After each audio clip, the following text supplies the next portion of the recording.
Halo teman sebangsa, selamat datang di Politik Fest 2020. Semangat anak muda untuk anak muda. Jadi Politik Fest adalah festival politik pertama di Indonesia yang dikemas dalam bentuk politik entertainment atau politainment. Beda dengan acara atau kegiatan politik pada umumnya yang terkesan kaku dan serius, Politik Fest hadir dengan konten yang santai, seru, tapi tetap berfaedah. Saya Riko Anggara, host dalam acara Indonesia Menolak Merdeka. Ada tanda tanya di belakang merdeka, jadi intonasinya Indonesia menolak merdeka. Ya terserah, tapi ada tanda tanya di belakang merdeka. Selama 1 jam ke depan kita akan ngobrol santai tentang generasi muda dan benar nggak generasi muda apatis terhadap politik. Jadi gini, sebelum merdeka perjuangan masyarakat Indonesia adalah melawan penjajahan. Setelah merdeka, perjuangan generasi muda melawan perpecahan.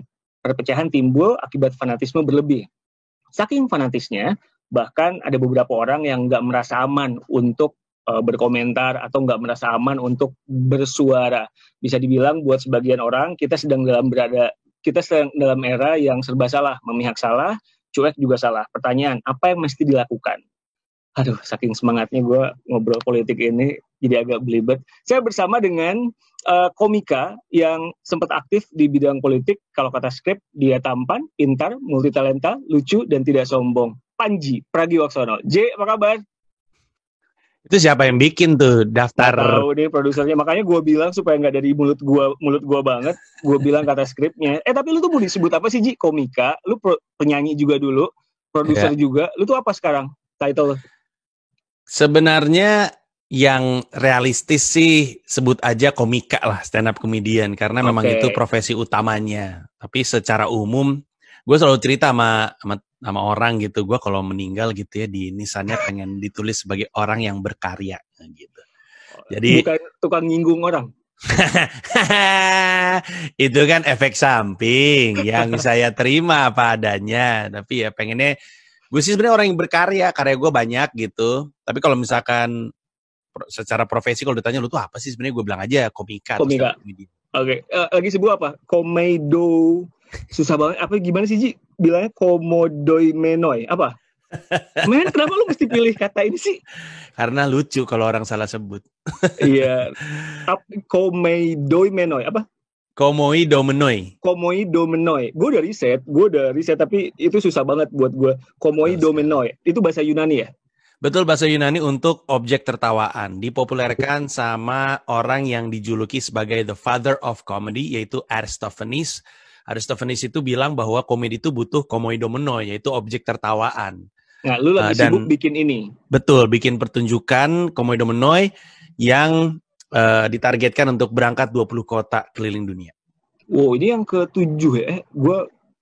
Yang keberapa sih lu? Kalau konser tunggal atau pertunjukan tunggal, stand up special disebutnya, ini adalah yang ke-7. Kalau untuk tur dunia ini yang ke-5, kalau nggak salah. Dan di 20 kota, dan selama ini kan lu selalu pakai bahasa Indonesia ketika tur dunia. Penontonnya tuh biasanya dari bebas dong, nggak cuma Indonesia aja kan padahal. Kenapa lu pakai bahasa Indonesia? Ya, gue selalu bilang lu juga bagus. Iya, gue selalu bilang pertunjukan stand up gue ketika lagi World Tour tuh untuk siapapun yang bisa bahasa Indonesia, dan itu membuka kesempatan untuk warga setempat nonton karena bahasa Indonesia. Dan biasanya 15%, 10% ada aja warga lokal yang nonton, baik itu lagi di Jerman ataupun di Afrika Selatan, Pretoria. Itu ada aja orang lokal kayak bule gitu. Terus kita lihat nih orang nonton kenapa ngerti, terus ketawa-ketawa juga. Walaupun ketawanya nggak seterbahak-bahak orang Indonesia. Gitu. Sebelakangan ketika ditanya ternyata ada yang dia punya bisnis di Indonesia, ada yang pernah tinggal di Indonesia, ada yang nikah dengan orang Indonesia, ada yang obses aja sama orang Indonesia, ada juga tuh yang kayak gitu. Iya. Perkembangannya sekarang udah gimana? Pandemi kan, itu Desember tanggal 20, 2020. Iya. Setelah ada pandemi gini, terus apa kabar? Kalau ditanya perkembangannya gimana, perkembangannya masih kuncup. Karena gak kembang-kembang. Harusnya tur ini jalannya tuh April, bro. Harusnya April sampai dengan Desember. Tapi karena ada pandemi dan gue juga gak mau maksain keadaan karena gue mikirin kesehatan penonton dan gue sendiri, karena gue juga masih punya anak-anak kecil di rumah. Jadi kami undur, akhirnya tahun ini tampaknya dari 20 yang harusnya jalan tahun ini, hanya 7 yang jalan tahun ini di kota-kota yang udah mulai bergeser ke PSBB transisi, acara udah mulai dapat izin. Okay. Dan sisanya ditaruh di 2021. Kapannya masih belum jelas karena sangat tergantung sama kondisi kota tersebut. Apalagi yang di luar negeri. Ada beberapa yang udah mulai ngebuka, kayak gue lihat Belanda, Amsterdam udah buka visa di Indonesia. Tapi kita lihat aja kondisinya seperti apa. Yang pasti semua informasinya ada di tersinggung-oleh-panji.com kalau orang-orang pengen cari jadwal. Ya, tersinggung-oleh-panji.com. Jadi kalau lu kan banyak dibilang ya, tersinggung oleh Panji. Lu kalau misalnya bikin materi stand up itu lu mikirin nggak sih kayak ini orang akan tersinggung nih sama gue. Lu kan sempat ribut dengan ormas, dengan pemerintahan, ribut karena kucing dan lain-lain. Lu kan nggak capek ya? Lah, dulu gue pikirin bro, gue berhati-hati. Dulu tuh gue selalu mendiskusikan beat gue dengan istri gue. Istri gue paling jago untuk nemu celah bolongnya di mana supaya kita bisa tutupin. Kita selalu dia mikirin. Dia punya hati ya? Iya, dia punya, saya tidak terlalu. Tapi dulu gue peduli gitu, peduli untuk memikirkan itu. Kita cari jalan amannya. Bahkan pertunjukan gue yang di JCC yang tahun lalu tuh, yang Pragiwaksono Stand Up Comedy Special, itu gue desain sebagai pertunjukan paling aman, paling tidak menyinggung, paling personal, ngomongin hanya diri gue sendiri, nggak nyebut hal-hal yang beresiko.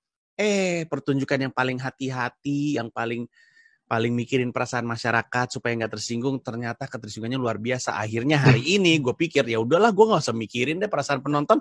Orang gue hati-hati aja tersinggung, ngapain gue hati-hati? Yang penting gue ngomong apa yang gue mau dengan tujuan lucu. Kalau orang tersinggung gue minta maaf, tapi niat gue adalah untuk ngelawak. Jadi sekarang gue udah nggak terlalu memikirkan perasaan penonton, karena pusing loh bro. Kalau misalnya kita nulis joke, siapa yang tersinggung ya?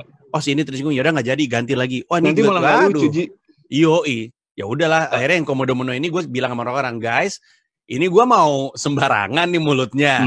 Jadi sekiranya Anda tipis-tipis tersinggungnya, sebaiknya nggak usah nonton dulu deh, karena ini berantakan lah intinya. Nah, kalau konteksnya politik, Ji, kita kan sekarang juga masih banyak orang yang kayak sensitif, ngerasa tersinggung, dan lain-lain. Padahal udah lewat kontestasinya, walaupun nanti masih akan ada pilkada serentak, tapi itu kan nggak hype banget. Nah, lu sekarang gabung dalam politik fest. Kita pengen mengemas ini menjadi sesantai dan menyenangkan mungkin. Kenapa lu pengen gabung? Dan kenapa lu ikutin ambil bagian? Karena gue selalu merasa kayaknya salah satu peran gue di masyarakat itu adalah untuk terus mengingatkan, terutama anak muda, bahwa lu boleh nggak suka politik, tapi untuk nggak peduli politik tuh aneh banget. Nah, gue bisa bicara seperti ini karena memang banyak banget yang bilang dia nggak peduli. Sementara itu sangat aneh karena mana mungkin dia nggak peduli sama sesuatu yang menyangkut langsung kepada kehidupannya. Iya, kalau misalnya kebijakan lo mereka pada akhirnya. Orang kalau misalnya bilang gue nggak suka politik, wajar karena mungkin bising, karena penuh dengan tipu-tipu, karena tendensius, wajar nggak suka. Tapi untuk nggak peduli itu aneh karena orang yang bilang mulutnya nih, gue nggak peduli politik, pasti dia peduli sama hal lain. Misalkan dia peduli gaming, misalkan dia peduli nongkrong atau ngopi atau pacaran, atau setidaknya dia peduli uang. Nah, semua yang gue sebut tadi itu diaturnya di politik. Politik yang bisa nentuin game apa yang lu bisa mainkan dan apa yang nggak bisa. Politik yang nentuin film apa yang bisa masuk, apa yang enggak. Politik yang nentuin duit lu ke arah mana. Jadi, apalagi kalau lu udah mulai sadar pajak ya. Karena ada yang mulai bayar pajak penghasilan, tapi lu belum bayar pajak penghasilan pun lu udah bayar pajak makanan misalnya. Bayangin, gue ingetin sekali lagi masyarakat nih, lu bayar makanan misalnya 10.000, terus naik tuh jadi 12.000 karena misalnya 2.000-nya pajak. Nah, lu tuh udah ngasih duitnya itu dikumpulin sama pemerintah.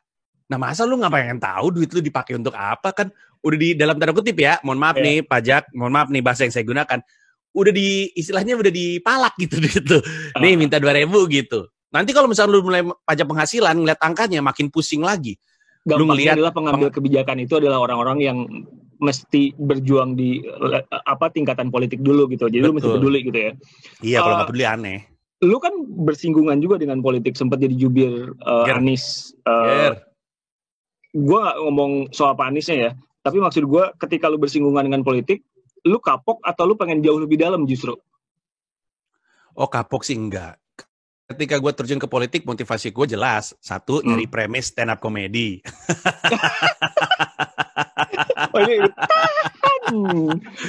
Sesuatu yang akhirnya gue dapatkan dan gue lahirkan dalam bentuk pertunjukan septic tank. Contohnya apa? Septic tank gue ada satu pertunjukan namanya septic tank. Cuman 1 kali 1 kota, nggak ada tour, nggak ada digital download, nggak ada YouTube-nya. Cuman 1 kali gue bikin di Jogja waktu itu. Itu adalah septic tank itu tempat pembuangan, Ji. Lu iya, itu analogi gue sama politik. Gue selalu bilang nyemplung ke politik itu kayak nyemplung ke septic tank. Mau nggak mau pasti senggol-senggolan sama toksai. Jadi gimana? Jadi waktu gue nyemplung ke politik, motivasi gue jelas. Gue pengen nyari premis, plus gue tuh suka marketing dan suka politik. Nah, kampanye politik tuh leburan keduanya. Dan gue dapat banyak ilmu dari sisi marketing dan dari sisi politik. Jadi motivasi gue jelas. Jadi nggak ada rasa sesal. Malah gue bersyukur karena bisa dibilang kemarin terlibat ke politik membuka cakrawala gue. Gue berdiri di vantage point yang lebih baik menurut gue. Tapi untuk terlibat lebih dalam, rasanya enggak. Karena akhirnya gue paham bahwa sebagaimanapun gue suka politik dan ingin terlibat dalam politik dan ingin terjun, tapi semakin dalam gue semakin sadar bahwa emang gue nggak kompeten untuk terjun ke politik. Sebaiknya gue dorong orang yang kompeten gitu. Tapi kan banyak orang-orang politik yang pandai bicara, dan ketika orang politik itu pandai bicara, dia menjual sebuah harapan dan pada akhirnya mereka dipilih. Itu bukannya sebuah keunggulan, Ji. Lu kan punya investasi masa yang banyak dengan konser dunia di banyak tempat. Lu punya modal sebetulnya buat ya mendulang suara lah dikit-dikit. Ya bro, ini yang jadi masalah politik Indonesia. Orang itu memang banyak yang bisa kepilih. Tapi bisa menjabat adalah hal yang berbeda. Popularitas versus kapabilitas ya. Popularitas termasuk kemampuan untuk bicaranya gitu. Kayak gue bisa kepilih. Bisa, yakin gue. Yakin, taruh gue dimanapun kepilih gue. Tapi apakah gue bisa menjabat? Itu tanda tanya besar. Wah. Itu tanda tanya. Nah, kalau gue terjun ke politik, gue mengulangi kesalahan yang sekarang terjadi yang mengakibatkan keputusan-keputusan politik kita berantakan. Selama ini politik dihuni sama orang yang bisa kepilih tapi nggak bisa menjabat. Kayak gue. Lah kalau gue mengulang apa yang terjadi kemarin, ya gue kan memperpanjang masalah Indonesia. Sebaiknya orang yang bisa kepilih adalah orang yang juga bisa menjabat. Dan ada yang seperti itu saat ini di politik Indonesia, tapi harus diduplikasi karena seperti yang kita tahu, banyak juga yang nggak kompeten. Tapi kan lu setuju nggak kalau untuk mengubah sebuah sistem, mengubah sebuah tema besarnya bangsa, lu mesti masuk ke sistem. Kalau nggak lu bisa jadi cuma dianggap noise aja, cuma ya lu kan ayolah masuklah supaya lu bisa ikutan gabung mengubah semua ini gitu. Setuju nggak? Ya itu pertama gue setuju bahwa kalau lu pengen mengubah lebih besar dampaknya memang terjun ke politik. Bukannya nggak terjun, nggak bisa juga. Rasanya kantata taqwa Iwan Fals pada zamannya memberi pemahaman politik. Sorry ini referensinya agak lawas ya. Kita untuk kekiniannya efek rumah kaca deh ya. Siap, gue ya aja lagi. Nggak, tapi atau bahkan komika seperti Sammy Not a Slim Boy atau mungkin Adriano Colby itu membantu ngasih pemahaman politik kepada masyarakat dan itu penting. Tapi kalau pengen berdampak langsung dalam bentuk kebijakan memang harus terjun. Nah yang jadi masalah adalah gue nggak pengen orang yang terjun ke politik cuman bawa mimpi. Sebaiknya bawa misi. Bedanya di mana? Mimpi mah mengawang. Misi udah datang dengan latar belakang masalah. Ini contohnya nih. Ini orang yang terjun ke politik bawa mimpi. Ditanya, ngapain lo ke politik? Saya ingin mengubah Indonesia jadi lebih baik. Nah orang-orang kayak gini nih, nggak ngerti apa yang mesti dilakuin. Gue pernah ngobrol sama caleg ketika gue tanya, kenapa lu pengen terjun ke politik? Saya lelah dengan intoleransi yang terjadi di Indonesia, jadi saya pengen terjun ke politik untuk menghapus intoleransi. Gue tanya gimana caranya menghapus intoleransi? Jawabannya adalah dengan membuat pemerintah lebih transparan. Bingung dong saya gali-gali lebih dalam. Dalam hati lu bilang apa dalam hati? Dalam hati saya tidak berkata apa-apa, tapi ada soundtrack, bro. Ada miak gitu di dalam kepala.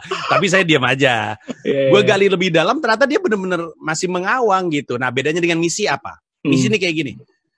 Kenapa lu mau terjun ke politik? Gue mau atlet-atlet Indonesia punya jaminan hari tua. Gue pengen gak ada lagi tuh atlet yang ketika dia udah berprestasi, dia kemudian terpaksa harus menjual medalinya untuk jadi kemudian jadi tukang beca dan segala macam. Itu misi itu. Karena dia datang dengan latar belakang masalah yang jelas. Dia lihat masalah, dia tahu bagaimana solusinya, dia udah melakukan riset, dia masuk untuk menciptakan produk undang-undang yang mengarah ke sana. Itu contohnya tuh. Nah, jadi lu punya misi dong, Ji. Punya misi, tapi sekali lagi untuk bisa ke politik itu dibutuhkan sejumlah otot. Gue tuh selalu ngerasa ada 3 jenis orang yang bisa masuk ke politik. Satu, punya latar belakang pendidikan yang terkait. Misalnya lu kuliah hukum, masuk anggota DPR, masuk akal. Atau lu misalnya kuliahnya hubungan internasional, terus lu masuk ke HI misalnya, atau Kementerian Luar Negeri, masuk akal. Jadi latar belakang pendidikan. Yang kedua, punya kekhususan dalam kemampuan. Misalnya dia udah lama mengadvokasi warga yang tergusur, bisa tuh. Atau udah lama peduli dengan aktivisme kesetaraan hak gender, itu bisa tuh. Jadi dia lama tuh ada aktivismenya. Artinya dia udah ketemu sama stakeholder, dekat dengan masalah, bisa mengubah. Dan yang terakhir adalah orang yang udah punya otot politik yang kuat. Biasanya orang yang ikutan organisasi underbow dari partai politik. Supaya dia nggak kaget. Nggak punya salah satu, nggak apa-apa. Tapi kalau nggak punya semuanya, berantakan di dalam. Kalau misalkan ada orang yang nggak punya semuanya, tapi pengen dia punya niat baik untuk mengubah, dia punya pengen berkontribusi. Menurut lo selain apa, ikut memilih lah apapun itu namanya, kontribusi apa yang bisa dikasih orang anak muda ketika dia tidak punya 3 hal yang tadi lo sebutin? Apa kontribusi politik yang dia bisa kasih?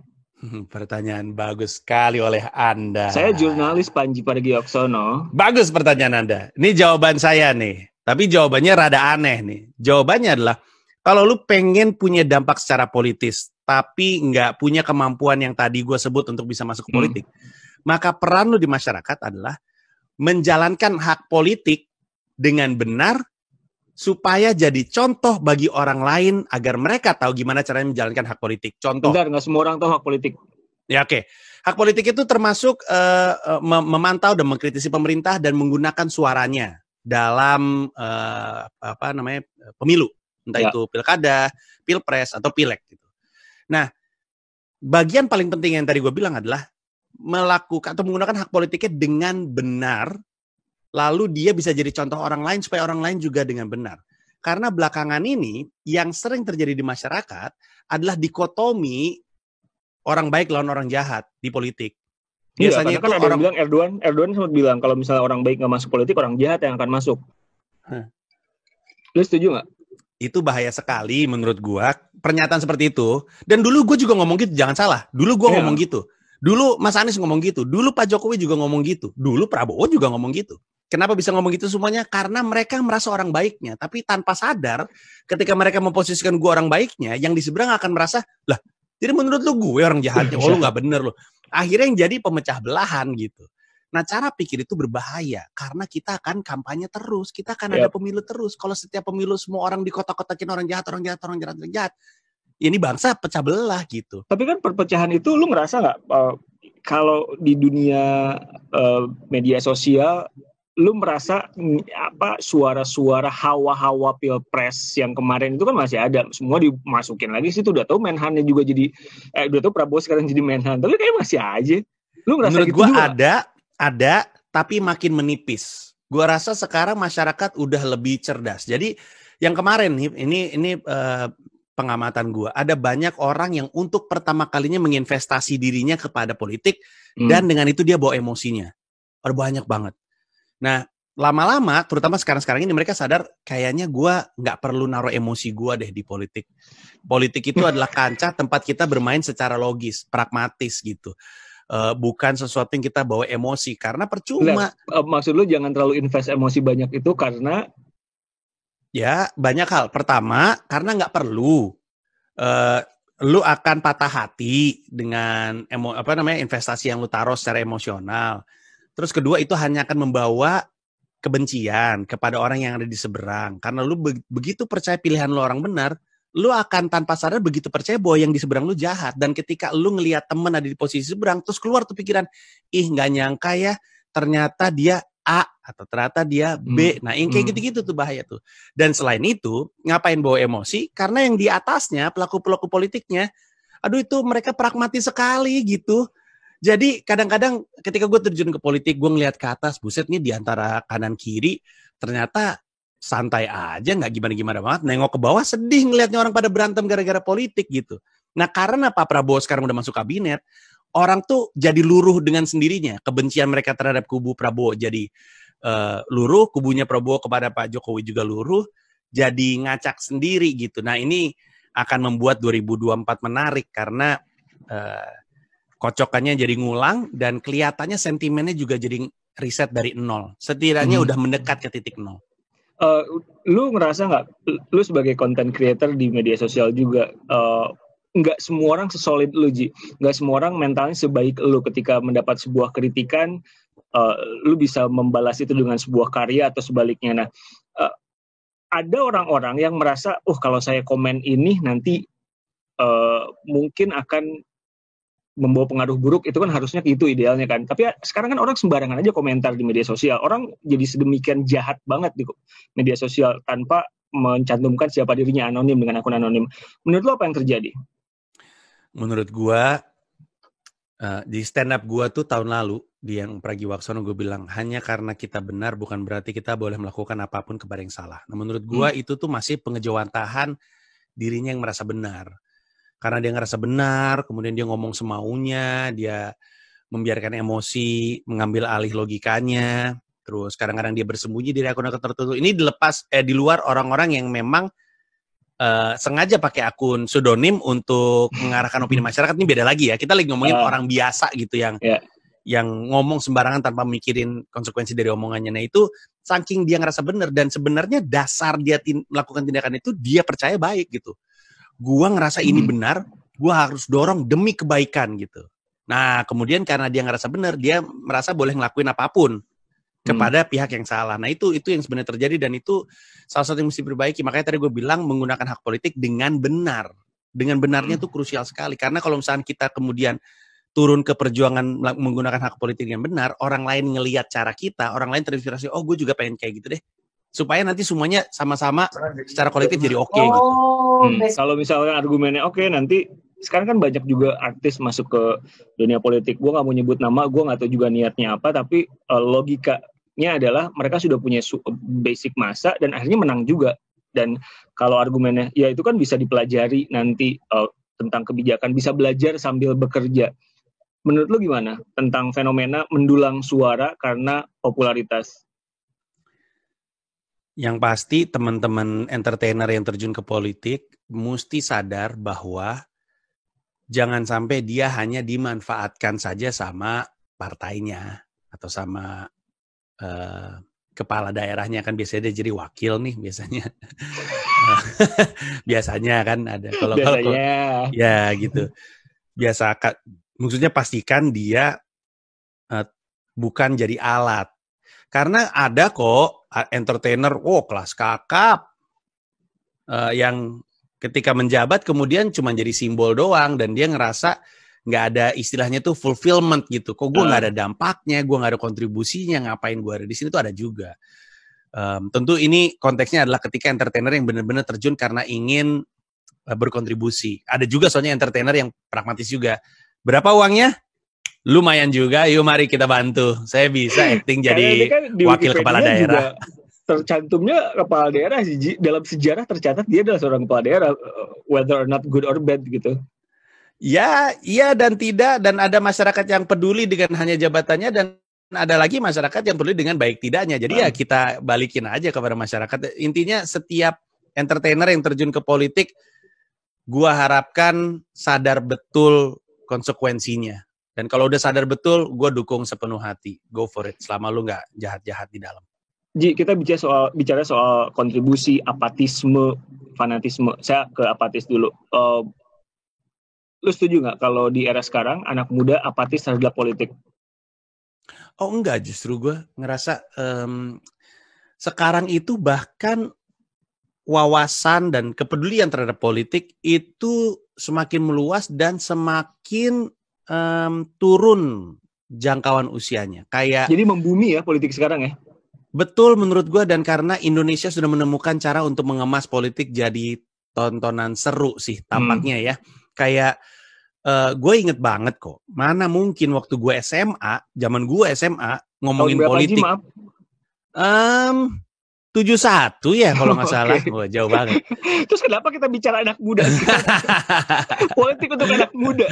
Tidak ya, masyarakat yang menyaksikan saya tidak 71 dong. Muka saya muda gini. Tapi waktu gue SMA nggak ada bro, nongkrong ngomongin politik. Nggak ada. Sekarang anak SMA tuh dalam tongkrongannya ngomongin politik loh. Bahkan anak gue SD udah ada omongan soal politik gitu. Apa? Bapak kamu milih siapa? Bapak kamu milih siapa? Itu terjadi di SD kata gue.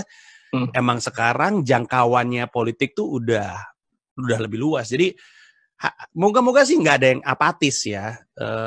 Karena mereka sadar betapa pentingnya ini dan tingginya keterlibatan. Kalau gue nggak salah ya, Pilkada DKI terakhir tuh salah satu yang tertinggi. Pilpres kemarin juga salah satu yang tertinggi keikutsertaannya.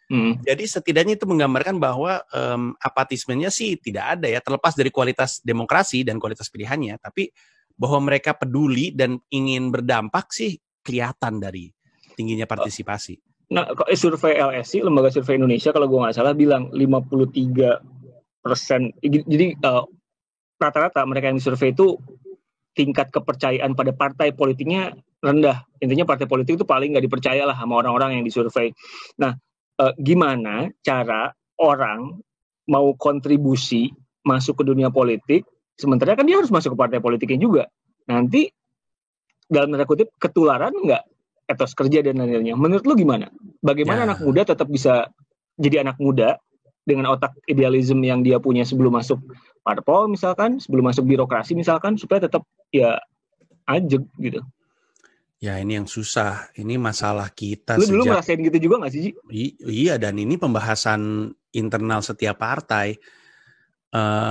Idealnya itu partai itu jadi kendaraan yang melahirkan politisi-politisi. Iya, kaderisasinya bagus ya. Betul, tapi pada realisasinya hanya segelintir partai yang benar-benar bagus kaderisasinya. Dan itu pun mereka tetap dipandang sebelah mata masyarakat sebagai tempat dalam tanda kutip ya penjahat-penjahat bersarang. Itu masih ada di benak masyarakat gitu sayangnya. Nah makanya yang terjadi sekarang adalah ketimbang orang berpartai, partai yang berorang, dalam arti partai yang nempel ke sosok bagus ditempel partai. Ini sering banget terjadi dan semakin ini diterusin semakin lemah posisi tawarnya partai. Jadi emang membingungkan. Pertanyaan yang bisa kita jawab dan kemudian dampaknya besar sekali kepada peta politik Indonesia adalah gimana caranya memperbaiki partai itu. Itu pertanyaan sejuta umat. Kita bisa memperbaiki partai, kita bisa memperbaiki peta politik. Tapi selama kita belum bisa jawab itu, susah. Berapa persen dari materi stand up comedy lo berhubungan dengan politik? Kalau di total-total nih, 7 stand up comedy special. Kalau gua total mungkin sekitar 50%-nya, sisanya kebelah-belah sama beberapa topik. Politik itu lu ketawain atau lu embrace atau lu banggakan atau lu apa? Semuanya. Politik itu gue ceritakan kepada masyarakat sebagai alat perubahan, tapi gue juga ketawain kelakuannya di mata masyarakat. Terus gue jadiin bahan edukasi kepada masyarakat, semuanya semua aspek dari politik baik dan buruknya itu gue bongkar di stand up gue. Ji, kalau gue perhatiin ya, komika under lo itu jadi punya konten yang menurut gue nggak tahu koreksi kalau salah. Mereka tuh jadi riset, mereka tuh jadi punya apa ya? Ketika dia berkomedi bukan hanya ngelucu. Rose, tapi dia ngasih informasi kalau yang mau perhatiin. Apa yang selalu lu katakan kalau misalkan ada komika under lo, Ji, gue pengen bahas soal politik nih. Apa yang biasanya lu kasih tahu ke mereka? Selalu gue tanya kenapa. Karena semua stand up comedian tuh selalu dianjurkan kalau lu mau ngebahas sesuatu, bahas dari yang dekat dulu. Nggak usah mengawang-awang jauh-jauh, apalagi yang masih baru-baru, yang muda-muda.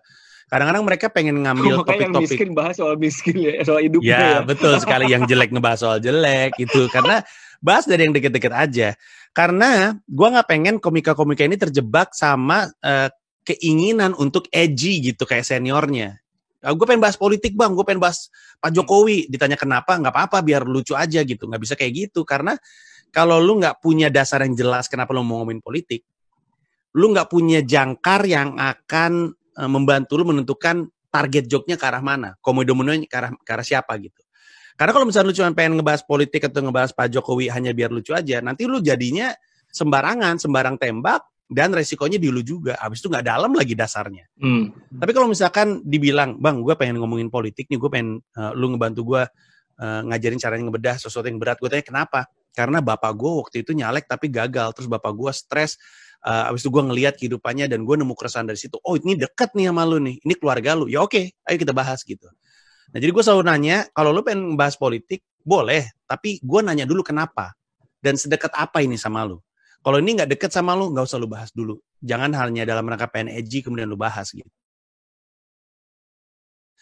Jurang yang sulit untuk lu keluar dari situ. Lo takut mereka nggak bisa menghandle dampaknya untuk mereka? Iya, karena kebebasan berpendapat itu. Lu udah pernah merasakan itu? Betul. Kebebasan berpendapat itu adalah sebuah kemewahan yang ringkih sekali gitu. Kayak mahkota yang terbuat dari rempeyek, bukan rempeyek. Tahu nggak? Lu tau peyek nggak sih? Tahu gue. Rempeyek. Iya, rempeyek ya. Kalau bisa keguncang-guncang hancur. Iya. Lu bayangin ada mahkota yang terbuat dari rempeyek gitu. Jadi mahkota tapi gampang sekali hancur gitu. Jadi lu mesti jaga juga. Jangan karena kan gue kebebasan berpendapat terus lu mau ngomong sembarangan gitu. Jadi itu sih yang membuat gue kuat. Sorry, di era sekarang tahun 2020 dengan media sosial yang rame banget isinya, lu masih berpendapat bahwa kebebasan berpendapat itu sesuatu yang ringkih? Oh iya. Karena kebebasan nggak ada kebebasan mutlak.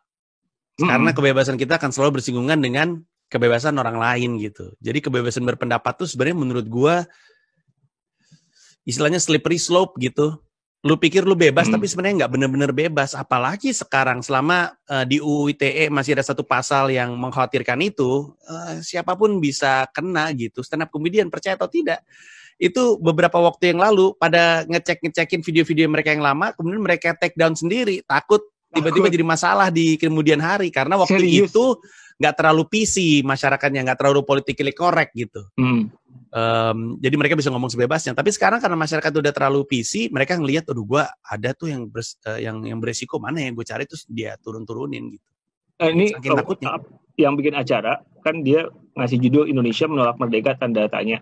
Backgroundnya adalah ketika ada satu, misalkan kemarin selebriti dia ngucapin selamat ulang tahun buat presiden, kemudian dikomentarin lalalala. Lu setuju nggak ada orang-orang Indonesia yang menolak merdeka karena itu tadi, ketika ada seseorang yang mestinya bebas berpendapat malah dihantam dalam tanda kutip sehingga dia jadi takut lagi, jadi nggak merdeka? Gua rasa itu kurang tepat ya, karena yang berpendapat itu ketika dihantam orang lain lupa bahwa hantaman itu juga kebebasan berpendapat sisi situ. Orang itu bebas untuk berpendapat apapun, walaupun itu tampak tolol, walaupun itu salah sekalipun, walaupun itu bohong, itu haknya dia. Dan kitanya yang harus memperkaya diri kita dengan ilmu dan wawasan untuk menentukan mana yang bisa gue dengar dan mana yang tidak. Sekarang silakan. Tapi kan gini, tadi lu bilang setiap orang bebas berpendapat. Kita punya satu contoh case, ada seorang selebriti, Anji sama Hadi Pranoto. Menurut dia itu adalah kebebasan dia berpendapat, bikin konten yang menurut dia niatnya baik. Tapi turns out enggak. Menurut banyak orang juga. Gue hati-hati ngomong ini supaya gue bisa terkesan bisa bebas berpendapat juga. Menurut lu gimana? Seseorang yang punya followers banyak banget, seseorang yang dikatakan public figure bisa memengaruhi banyak orang, sekarang kan pada bikin konten YouTube dengan argumen bebas berpendapat, bisa masukin apa aja ke kontennya. Menurut lu gimana kalau konteksnya public figure? Ya menurut gue paham betul Anji datang dari mana. Anji datang dari kalangan yang meyakini bahwa ya ABCDE lah, ini keyakinan dia, dan orang yang ada bersama dengan keyakinan tersebut banyak, dan Anji merasa orang-orang ini nggak ada yang bela. Jadi Anji ngerasa tanggung jawab gue punya platform, gue punya kanal, gue punya suara, gue akan ngomongin kebenaran yang gue tahu. Bahwa pada akhirnya kebenaran dia ternyata salah, dia yakini sendiri sebagai salah, yang penting kan dia minta maaf dan itu sudah terjadi gitu. Tapi dasarnya adalah itu tadi, semua orang yang pada akhirnya blunder dan ntar belakangan muncul di YouTube Deddy Corbuzier itu melakukan itu karena dia pikir dia benar gitu. Jadi kita nggak bisa benar-benar benci dan demonizing seseorang gitu. Dia adalah setan. Ntar dulu, ini dia ngelakuin itu dasarnya itu benar. Nah, yang jadi kritik terbesar kepada Anji itu biasanya gue kritik balik kayak, tapi kan Anji ngasih platform sama orang-orang yang salah, itu kan kesalahannya dia gitu. Ya, dia pikir dia benar itu tadi, Ji. Maksudnya kalau dia pikir dia benar kan belum tentu dia tidak kompeten untuk bilang bahwa sesuatu itu benar. Ya. Nah, yang jadi masalah kan ketika akhirnya yang dia bilang itu salah. Terus dia bawa orang yang makin memperkuat kesalahannya itu. Nah, terus orang bilang Anji salah karena ngasih platform kepada orang-orang seperti itu. Terus gue bilang, ya oke, kita bilang sama Anji lu salah. Tapi kita kemudian jangan diam ketika stasiun televisi melakukan hal yang sama. Sebelum ada YouTuber, stasiun TV selalu ngasih platform untuk orang-orang yang salah. Untuk apa? Mereka nyebutnya untuk rating nih TV. Sama YouTuber juga ngomongnya AdSense. Beda istilah sama makhluknya gitu. Jadi kalau misalkan lu mau menyerang Anji, ya nggak apa-apa. Tapi ingat juga kita serang juga yang lain. Bahkan ada menteri, bro. Ada menteri yang pernyataannya sama dengan Bapak Hadi Pranoto yang bilang udah ngirim ke Queen Victoria.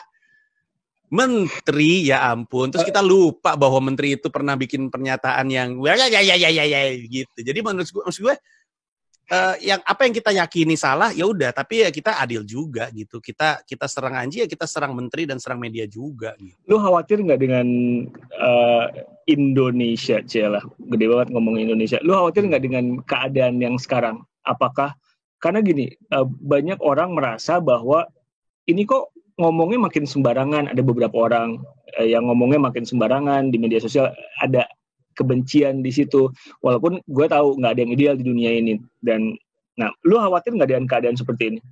Sama sekali tidak. Tapi mungkin karena gue optimis yang agak-agak keterlaluan. Gue nih sebenarnya racun banget nih. Gue agak ultra optimis. Bahaya lah sebenarnya nongkrong sama gue. Jadi mungkin gue nggak benar. Tapi gue meyakini apa yang sedang terjadi di Indonesia itu bukan sesuatu yang harus dikhawatirkan, justru sesuatu yang harus kita terima sebagai bagian dari proses. Kita emang lagi belajar untuk hidup bersama dalam perbedaan. Dan gue meyakini dibandingin negara lain, kita nih emang lebih rumit belajar untuk bekerja samanya. Karena kita lebih aneh gitu. Maksud gue lebih banyak, lebih ragam. Emang kita nih butuh waktu lebih lama daripada negara-negara lain untuk saling memahami. Orang kita baru kelihatan warnanya masing-masing pasca 98. Sebelum 98 warna pada ditutupin semuanya. Diseragamin. Sekarang tuh kita baru ngeh gitu. Dan butuh waktu. Ya Allah, Indonesia baru merdeka juga 75 tahun. Amerika Serikat merdeka tahun 1776, guys. Kita ini baru 75 tahun. Jadi santai aja.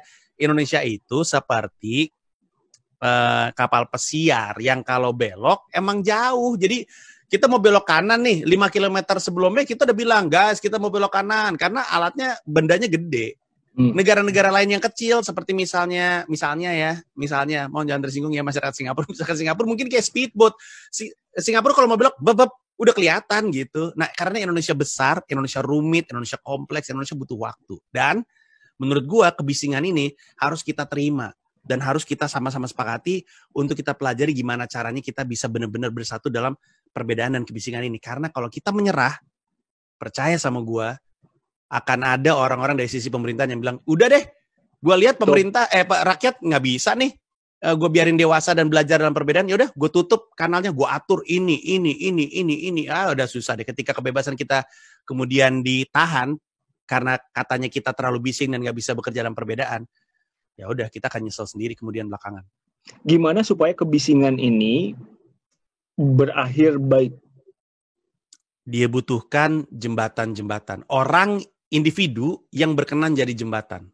Gua ngerasa salah satunya itu adalah peran gua. Gua belum jadi jembatan yang baik, tapi kayaknya itu salah satu peran gua dan harus lebih banyak orang. Karena ketika kita tahu orang-orang ini terpisah di pulau-pulau, baik secara fisik ataupun secara mental dan cara pemikirannya, maka yang mempersatukan itu jembatan. Jadi jangan bikin tembok. Nah, kalau individu-individu Indonesia berkenan untuk jadi jembatan, kebisingan itu akan jadi lebih baik karena ada dialog gitu. Masalahnya di sosmed tuh orang lebih sering pengen merasa benar ketimbang menjadi benar. Kalau merasa benar mah, ya udah ngomong aja apa adanya. Menjadi benar tuh butuh dialog dengan resiko mungkin dia salah. Nah ini yang belum mau dilakukan sama banyak orang. Lu belajar apa dari pengalaman lu ribut sama ormas, ribut sama pemerintah, ribut soal kucing, ribut sama banyak orang. Dari ribut-ribut itu, terutama kalau waktu bersinggungan dengan dunia politik, lu belajar apa? Gue belajar bahwa semua orang datang dari sudut pandang meyakini mereka benar. Jadi itu hal yang baik bukan? Hal yang baik dan hal yang butuh kita sadari sama-sama. Jadi intinya gitu. Bahkan termasuk terorisme. Gue bilang di stand up gue di yang Pragiwaksono, gue bilang kalau ada ibu ngajak 2 anaknya untuk ikut melakukan bom bunuh diri yang di Surabaya itu, apakah karena ibu itu tahu dia salah? Nggak mungkin. Kalau dia tahu dia salah, mana mungkin dia bawa anaknya, orang dia tahu dia salah. Tapi karena dia yakin dia benar, makanya dia bawa anaknya. Yakin banget dia benar. Apa yang salah dia yakin dia benar? Kenapa? Berarti kan kalau dia yakin dia benar, tadi kan lu bilang hak itu bersinggungan juga dengan orang lain. Apa yang nggak ada, perangkat apa yang kita nggak punya sehingga orang-orang itu merasa yakin dia benar padahal dia nggak benar. Yaitu software, perangkat lunak dalam bentuk kesediaan untuk berdialog. Kalau misalnya nih ada orang di pulau sini sama pulau sini itu yang sangat konservatif dan akhirnya meyakini bahwa mereka harus ngebom. Yang ini sebaliknya. Selama yang ini ngelihat dia sebagai orang jahat, yang ini nggak mau keseberang untuk ngobrol. Selama yang ini ngerasa dia jahat, yang ini nggak mau keseberang untuk ngobrol.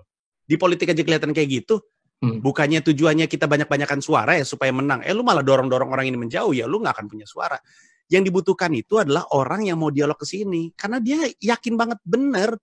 Kita mesti ngobrol ke sini. Makanya kan BNPT kemarin udah sempat ngomong tuh, bikin pernyataan bahwa menghukum itu nggak menyelesaikan masalah terorisme. Yang mengurangi terorisme di Indonesia itu dialog. Semacam deradikalisasi. Betul.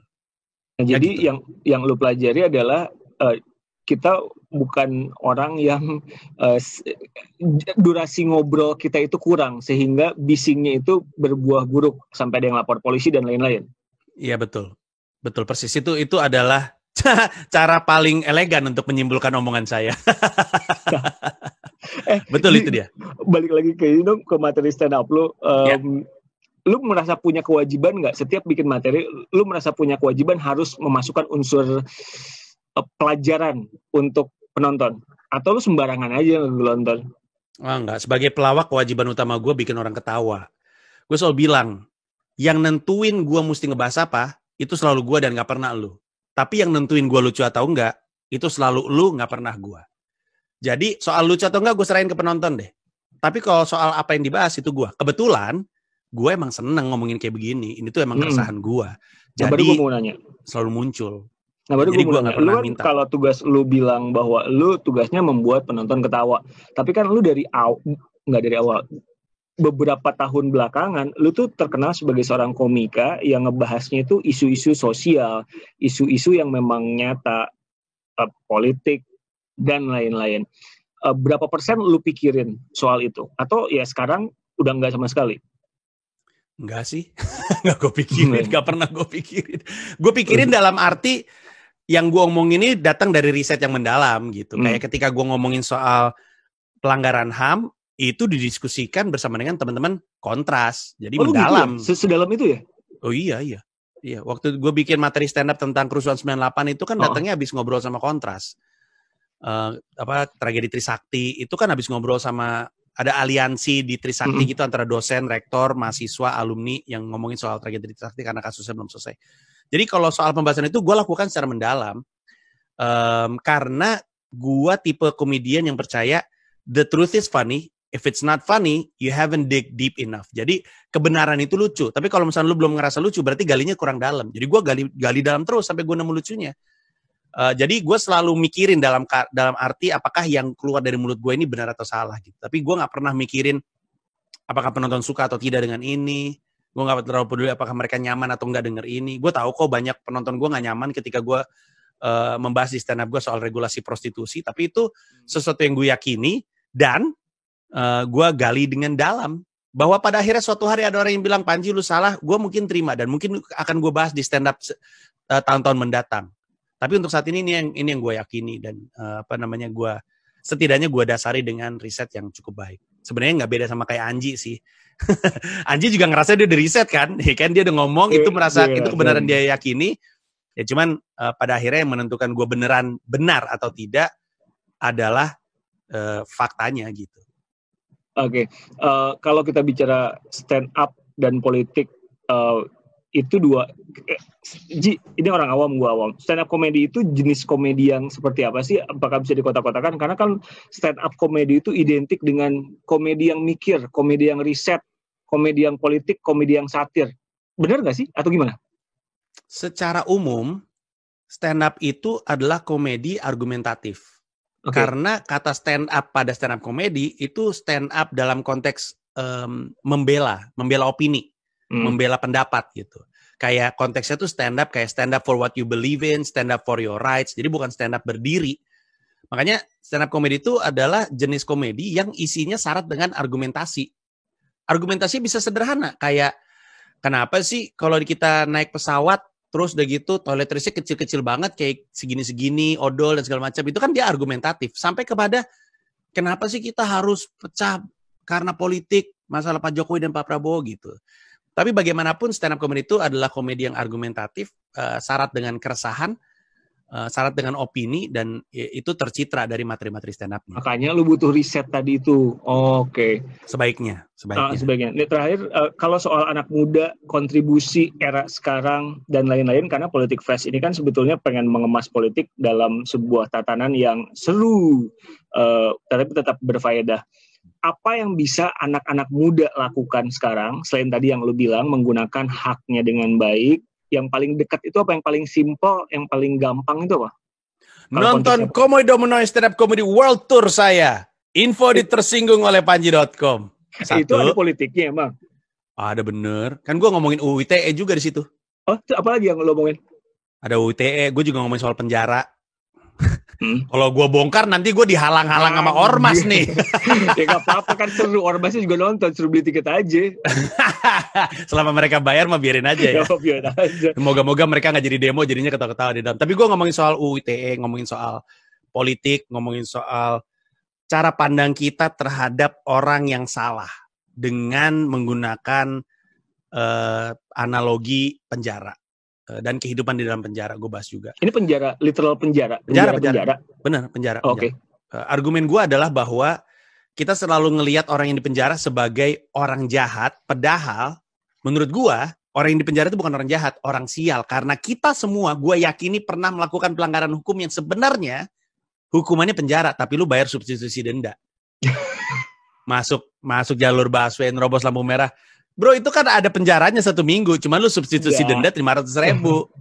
Nah, jadi ada pembahasan itu juga di dalam topik gue. Tapi untuk ngejawab dengan benar, hal yang paling baik yang bisa anak muda lakukan tuh sebenarnya adalah mencari tahu sebenarnya passion lu tuh apa.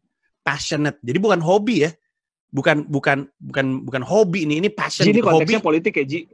Iya termasuk. Karena gini, kalau lu tahu passion lu apa, lu akan mendalami dunia itu. Dan semakin dalam dunia itu, apapun itu, lu ngomongin soal lu suka diving atau scuba diving, atau lu suka gaming, lu suka skateboard, atau lu suka stand up comedy, lu akan sadar bahwa setiap dunia yang lu cintai itu ternyata akan bersinggungan dengan politik. Baru lu mulai melek, oh iya benar. Orang gua waktu pertama kali terlibat di yayasan kanker gua, kan gua punya yayasan kanker Pita Kuning. Awalnya gue cuman karena gue peduli pengen ngebantu pasien kanker yang tidak mampu. Tapi ketika gue terjun makin dalam, gue sadar, oh ini emang banyak pemangku kepentingan yang sifatnya politis gitu. Gue bikin acara komedi makin dekat dengan politik. Makanya semakin lu ketemu dengan dunia yang lu cintai, ketika lu dalami, lu akan sadar bahwa emang bener. Bahkan di dunia yang gue cintai, politik juga bersinggungan. Dan akhirnya kan enak. Lu bersinggungan dengan politik, peduli dengan politik lewat kendaraan yang lu cinta. Lu gak harus memaksa diri lu untuk ngikutin talk show politik, nontonin debat politik. Gak perlu. Lu hanya perlu tahu apa yang lu cintai dan sadari ternyata dunia yang lu cintai itu tetap bersinggungan dengan politik. Baru lu mulai melek, mulai peduli, mulai ikut berjuang. Dan ketika banyak orang yang mencintai dunianya dengan berbagai macam bidang, nanti dia akan berjuang kan. Bisa ada yang lewat jalur politik, jalur apa, dan lain-lain begitu. Oke, terakhir deh Ji. Jadi Komodo Menoi ini akan hadir dengan banyak hal, tapi intinya adalah kalau di pembicaraan kita yang udah sejam ini, lu mau bilang bahwa setuju nggak kalau misalkan anak muda ambil bagian di politik, bukan politik secara lu harus masuk parpol, Indonesia akan jadi lebih baik. Ya, ya, gue setuju. Pokoknya hanya selama kita melakukan sesuatu dan itu adalah aktivitas politik kita, gue meyakini, walaupun bising, walaupun penuh dengan pertentangan, kita lagi jalan menuju ke arah yang lebih baik. Oke, karena politik itu nggak harus lewat parpol dan lain-lain, tapi semua yang lu cintai bersinggungan dengan politik. Itulah kenapa anak muda harus peduli politik. Sekali lagi, Panji Pragiwaksono, good luck Terima kasih banyak, bro. Tour dunia 2020 lo. Semoga banyak yang nonton dan banyak yang senang dengan itu semua. Oke, Ji. Terima kasih banyak, sukses buat semua kegiatannya. Anda juga terima kasih sudah meluangkan waktu menonton Indonesia Menolak Merdeka. Saya Riko pamit, kita ketemu kapan-kapan. Sampai jumpa.